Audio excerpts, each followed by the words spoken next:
So today I just kind of wanted to share a little bit about my journey and what's been going on. And I know a lot of us go through different things throughout our life, and we simply ask ourselves the question, why me? And today I challenge you to think, why not me? You know, for me specifically, didn't think that 2020 was going to turn out the way it did. A lot of ups, a lot of downs, and a lot of questions that left me trying to figure out why me. And I had to go to God to learn how to think about it in a different perspective. And the perspective was, why not me? You know, a lot of people would have asked, to be delivered from something. And I didn't necessarily get healed from something. I didn't get delivered from something. I actually had to go through something, and it was a tough go through. Like most of you, I wasn't aware that 2020 was going to bring all that it brung, especially with COVID and everything that it hit. The one thing that I do remember was at the beginning of 2020, our pastor had sought God, and God had called him to have a fast in the church.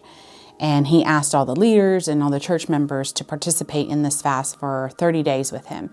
And I remember, as a leader here at Abundant Life Church, that was something that I needed to do, not only because I was a leader, but for my personal life too.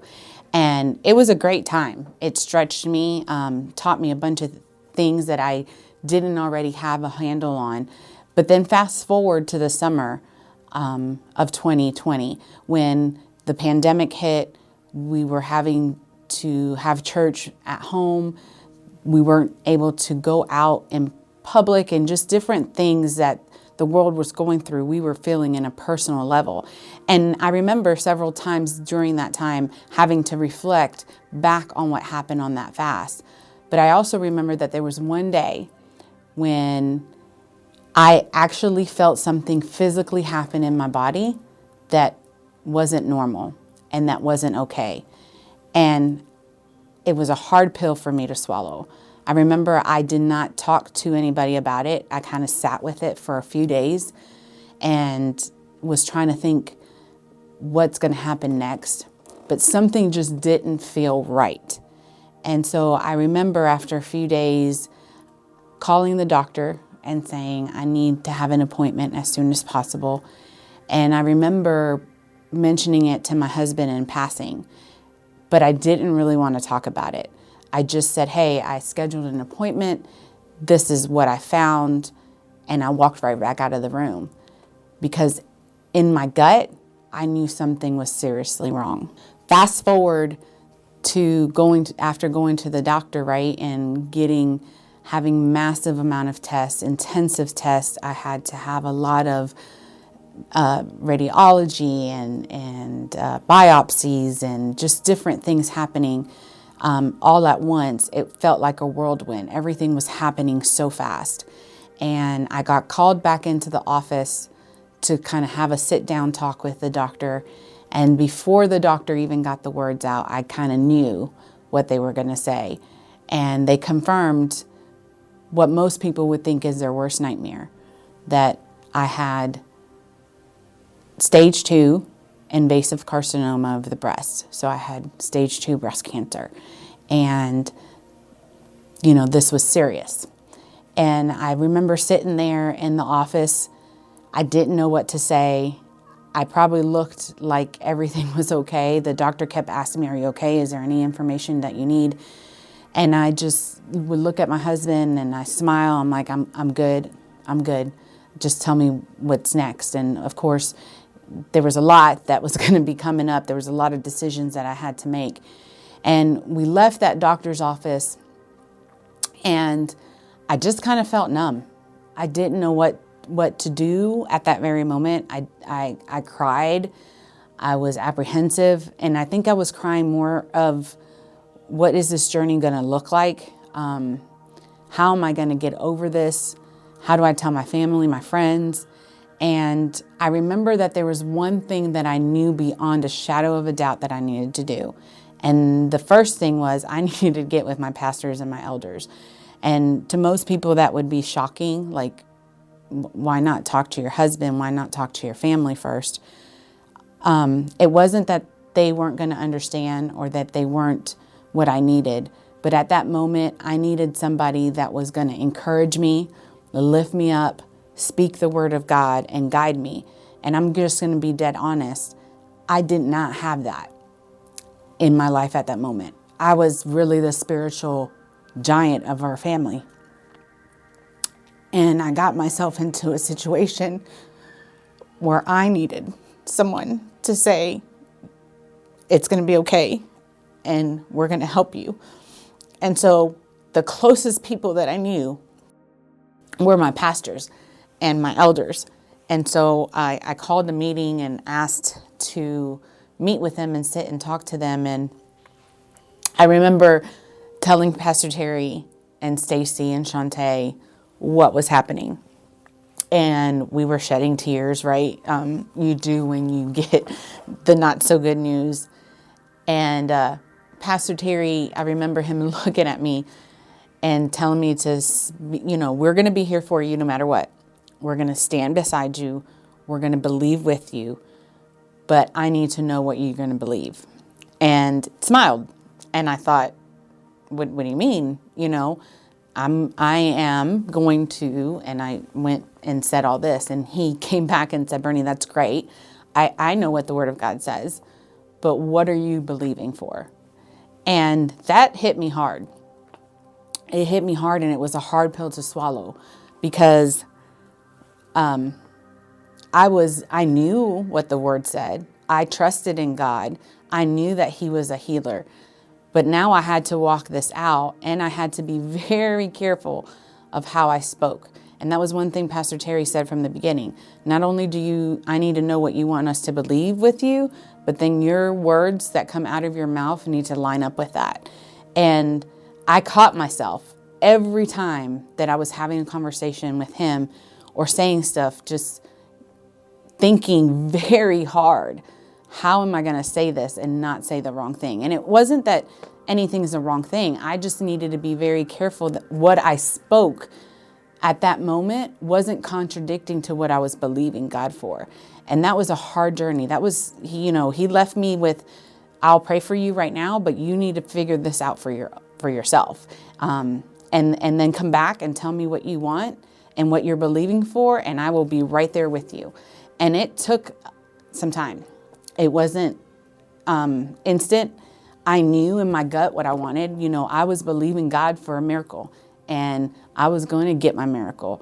But at the same time, just to be honest, I had medical professionals. I had, all this stuff happening. I had test after test that was going on, and it was warring on my mind.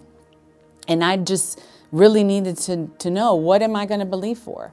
And so I took some time. I cried. I went to God. I went to the altar. And it was one Sunday, I remember vividly, that I was up at the altar just sobbing and saying, why me? And in a still small voice, I heard God say, why not?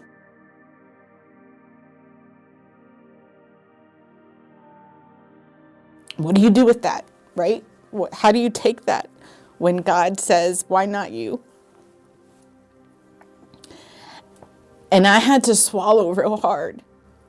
You see, my mom was diagnosed with breast cancer, and she died of cancer taking over her whole body when I was 12, about to be 13.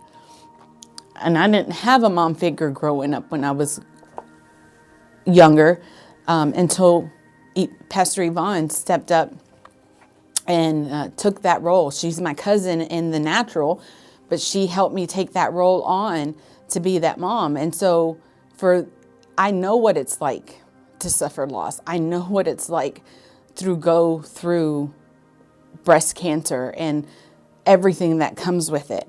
And I had that history, that generational stuff behind me that I was looking at more than I was looking at toward God. And God spoke to me and said, why not you? And I had to just bow my knee and really say, kind of like Jesus did when he was at the cross and going to the cross and went to God and said, God, take this cup from me, but thy will be done. I felt like I had the same experience where I had cried out to God and say, what is going on? And I need you to take this. And God came back. And then I had to quickly come back and tell God, but you know, whatever you want, I'm a willing vessel. And then the journey began, and it was hard. I'm not going to tell you, I'm not going to lie that it was easy. It wasn't easy. You know, I knew what, I don't know why. I don't have the reasons. I just knew that God said, you're going to go through the mountain. I'm not going to remove the mountain. And so I had to learn what that looked like. And I had to learn how to walk that out for myself. It wasn't that I didn't have faith. I had faith. You know, there's been many a times that I can tell you where I believed for my children. You know, my children got sick. I remember at a very young, early age, Michaela was just having some blood issues in her body. And there was a possibility that it could be leukemia. And I remember standing strong and fighting hard for her and saying, oh no, this is not going to come into my house and my family. And even with my journey with my dad, you know, when he was having issues with his body, I was standing strong. I was fighting for his life. I would pray and intercede. And it wasn't until, you know, he told me, hey, I'm ready to go be with God, that I kind of quit fighting that battle and let the process take place. So I wasn't new to fighting for healing or fighting for something that you knew God was going to show off on, but I was new to it being happening to myself. I had a lot of faith for a lot of people. It was different when it came to operating in that same faith for myself. I remember, you know, I don't understand. I didn't know what this journey was going to look like. I didn't know how I was going to walk it out, but God said and spoke to me that I had to walk through it. And I was going to have to learn how to do that. I was going to have to learn how to stand on my own 2 feet. And believe me, it wasn't easy. You know, PT gave me and told me this is what you need to do. I remember Stacy, my best friend, you know, someone I look up to, a mentor that I glean from. You know, she had executed a plan for me. She had my meal prep. She had all these scriptures. She had, you know, and I used the tools that they gave me. They gave me great tools, but I needed to learn how to use them for myself. Kind of reminds me of David and Goliath, right? So when David went to go fight the giant, he tried to put on the armor of everybody else, of the king, Saul, and it wasn't working for him. And he had to learn to take off that armor and use the weapons that he already had to fight the enemy. And it was the same thing for me. You know, I had the tools in my tool belt. I had tools that they had given me and said, hey, here's these scriptures on healing we want you to confess every day. Here's this confessional sheet we want you to talk about every day. You need to be careful about how you talk and what you say and what the words that come out of your mouth. You need to stand and believe. Don't doubt. You know, I had all the resources. I had to learn to apply them and how to use them for myself. And the journey was difficult. One thing I didn't know was how long my journey was going to be. I had no idea. But one thing I did know was that God was there with me to walk me through it.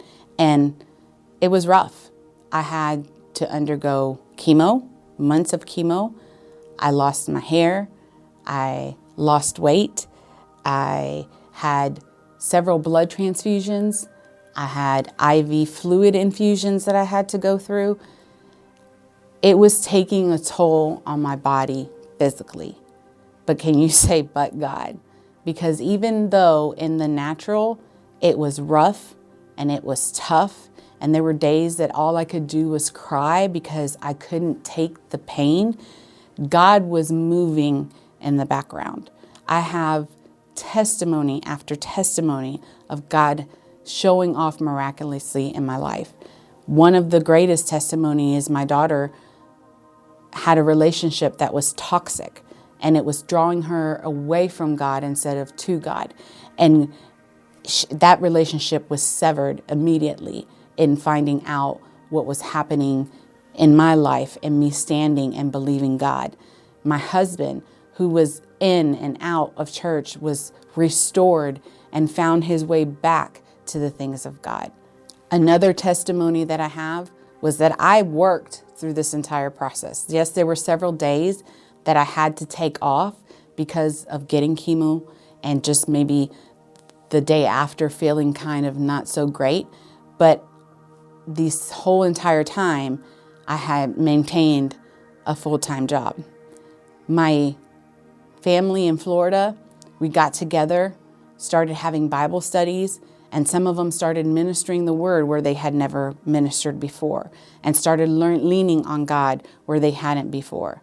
I was learning to hear God's voice and had confirmation over and over again through the word being spoken from the pulpit, from people coming up to me and telling me that God had spoken to them and wanted to share some things with me, that God was moving in my midst. I remember that there were times during chemotherapy that I got to minister to the nurses, and they kept saying, something is different about you, and it was because when you go get treatment, you feel death literally in the room. You feel the tension and the sorrow and the heartbreak that people are going through in there. Yet I was going in there and I was demonstrating the love of God through my countenance, through what I talked about, through how I shared with them what was going on in my journey.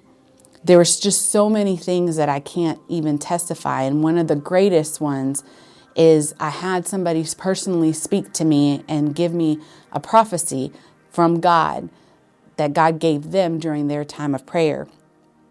And one of them was that this is exactly what it said. It was necessary for me to go through this trial because God was severing things in the spirit.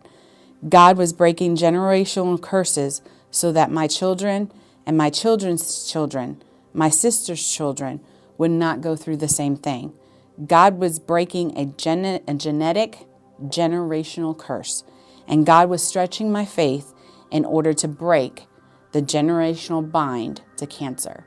I was like, wow, to me, the test was worth the result, just to be honest, to know that my faith and my stand that I was taking, when I was crying out to God, when I was going to God in prayer, when I was, standing and believing for my healing, that was breaking things off of my family for generations that they would never have to go through. I would do it all over again. And those are just a few of those testimonies that I can share with you today that God did. When most people are looking and thinking, why would I go through this? Why would God put me through this? And when most people would quit in the midst of things, I held strong.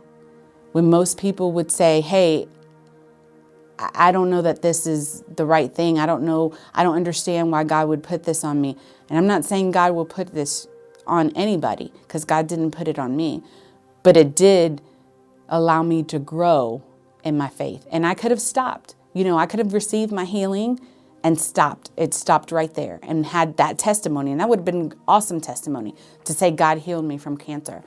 But I had to walk out my faith. And in walking out my faith, I have a whole bunch of other testimonies that I was able to stand on and get through standing and believing God. There were things that just started breaking off of my life. And have I arrived? Am I completely whole? Not yet. But I haven't lost my faith, knowing that God is a healer. He is my healer. He is your healer. And I just wanted to take a little bit of time today to share that with you, that sometimes things don't pan out the way we want, the way we think, or the way we were hoping for.